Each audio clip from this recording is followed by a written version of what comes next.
জ্বালানি তেলের দাম বৃদ্ধির অজুহাতে রাজধানীর বাজারে বেড়েছে প্রায় সব নিত্যপণ্যের দাম। বিক্রেতারা বলছেন, পণ্য পরিবহন ভাড়া ও কৃষি উৎপাদন খরচ বেড়ে যাওয়ায় নিত্যপণ্যের দাম এর প্রভাব পড়েছে। এতে বিপাকে পড়েছে নিম্ন আয়ের মানুষ। বিস্তারিত নামির আহমেদের প্রতিবেদনে।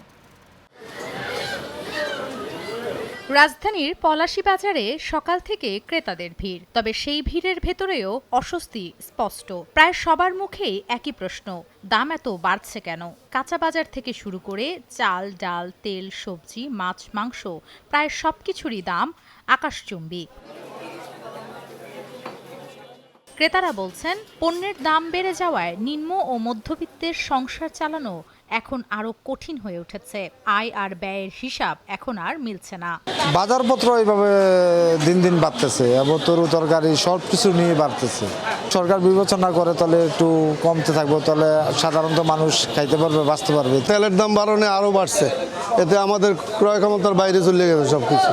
আমরা অসহায় আছি খুবই। মানুষের ভোগান্তি কমাইতে হবে, সঠিক নির্দেশনা দরকার সরকারের।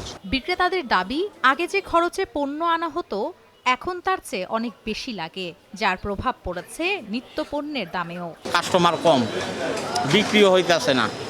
আগে যেরকম বিক্রি হইতো অনেক তো মানুষ প্রিপারেশনে আছে। আগে আমরা যেমন দোকান গাড়ি ভাড়া দিতে আপনার 5,000 টাকা, সেই গাড়ি ভাড়া এখন আমাদের গুনতেছে 7,000 টাকা, 2,000 টাকা বাড়তি গুনতেছে।